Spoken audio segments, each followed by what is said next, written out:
So, here we are. It's 2022. You know, I don't know what we could say about 2021 other than it was maybe the least bad of the last 2 years. We can't say it'd be a stretch to say what a great year it was, but at least it wasn't quite as bad as the year before. So that means we're on an upward trend.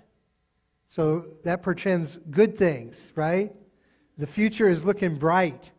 We've already passed through the longest night, and now we're moving towards the season of light. The days are almost imperceptibly, but they're getting longer. It's getting colder, but the days are getting longer, and the darkness is receding. We can say that about the season, but we can also say that maybe about the world. The darkness is receding. And now is a good time for new beginnings. Now is a good time to claim the promise of Isaiah chapter 60. Arise, shine, your light has come. Lift your eyes. Look around you. Then you will see and you will be radiant. Your heart will tremble and open wide. You know, honestly, the best time for a new beginning is always now. It's always now. There's no do-overs. You don't get to go back and change what has happened. That just doesn't work that way. Life goes forward. The life you've lived up until today is the life you've lived. And you've experienced success, failure, hard times, not so hard times. We all have, right? We all have. You've had your challenges, obstacles to overcome, mountains that needed to be traversed, rivers to ford, inclement weather to be endured. We all have. You know, Paul put it this. Paul said, "No testing has overtaken you that is not common to everyone." We all have our challenges. The human condition is the human condition. Again from Paul, "For there is no distinction, since we have all sinned and fall short of the glory of God." We've all made mistakes and done things that we wish we could undo. We can't. What we can do is we can change our perspective. It may be true, as Isaiah says, that darkness covers the earth and gloom the nations. And it would be naive to think that the world is all sunshine and starry nights. But it would be equally fallacious to say that sunshine and starry nights do not exist. The darkness is real, but so is the light. Lift up your eyes, look around. Light has come into the world. The true light that enlightens everyone is in the world.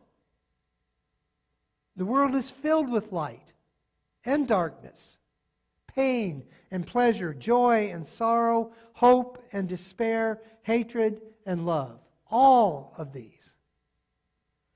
You know, on Christmas Day, Donna and I went to visit our grandchildren that live in Buda, and we had a nice lunch and watched them open some presents, had a nice lunch. And then after lunch, we were all just kind of sitting around, and one of my granddaughters asked me, said, "Papa, what's your favorite Christmas movie?" And I said, "Well, my favorite Christmas movie is that movie by Frank Capra, It's a Wonderful Life, starring Jimmy Stewart." And she looked at me like, "Huh?" She had never heard of It's a Wonderful Life, and neither had her parents. We remedied that situation immediately, thanks to YouTube, right? We all sat and we watched It's a Wonderful Life together. And I'm telling you this because I think It's a Wonderful Life is a perfect example of how the way that we choose to view the world, the way that we choose to see the world, changes the world. Our lens changes the world. That film, in case you haven't seen it, I thought everyone had, but I now know better, is about a man named George Bailey and an angel in training named Clarence. And, George Bailey had big, big dreams.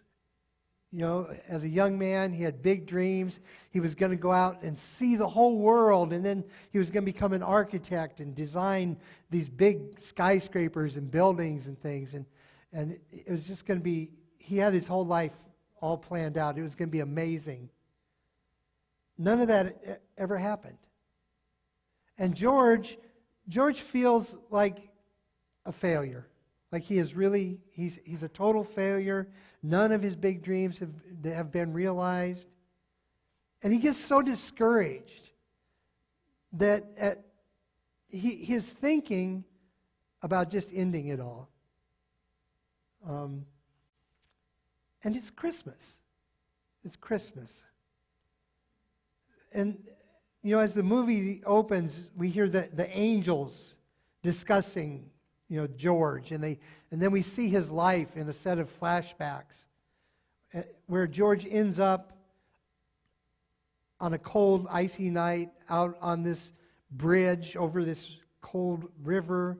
He's about to jump, but instead his guardian angel in training, Clarence, jumps, and then George has to save the angel. And then Clarence shows George what his town would look like if he had never been there, if he had never been born, if it wasn't for all the good deeds that George had done over the years. So the same life, from a different perspective, transforms George's despair into hope and his sorrow into joy. George's focus on his failures, his unrealized dreams, his unfulfilled ambitions, had made it nearly impossible for him to see all the good that he had done, all the difference he had made in the lives of others. His concentration on the dark side made it difficult for him to see the light. That text that we read from Isaiah was written for the exiles returning from Babylon. It's like some 70 years had passed since the Babylonians had sacked the city of Jerusalem, utterly destroying it, knocking down the wall, destroying the temple, and carrying all the survivors off into exile. And those were hard years. Those were difficult, dark years for the people of Israel. There's this little snippet from Psalm 137 captures something of the ethos of captivity. By the rivers of Babylon, there we sat down and there we wept when we remembered Zion. On the willows there we hung our harps, for there our captors asked us for songs and our tormentors asked for mirth, saying, "Sing us one of the songs of Zion." How could we sing the Lord's song in a foreign land? It was a dark time. And into that darkness, Isaiah spoke words of hope. Arise, shine, your light has come. The Lord's glory has shone upon you. And though darkness covers the earth and gloom the nations, the Lord will shine upon you. God's glory will appear over you. Lift up your eyes and look all around. Those words are every bit as relevant today as they were on the day they were written. The world is still shrouded in shadow. But shadow is not the end of the story. Darkness isn't the end of the story. This pandemic is not the end of the story. The political strife that we experience is not the end of the story. The hard times you may be experiencing in your life, that's not the end of the story. The story goes on. Arise and shine. Look around. God's glory is shining still. Jesus is the light. And to all who come to the light is granted the power to become children of God, to become light. Those who come to the light become the light. When we choose to walk in the way of Christ, when we choose to walk in the light of His glory, then we shine. We shine with that reflected glory. And we become light in a dark world. So as we begin this new year, the year of 2022, I want to invite you to focus on the light. Just focus on what's good, what's noble, what's positive, what's uplifting, what's life-giving.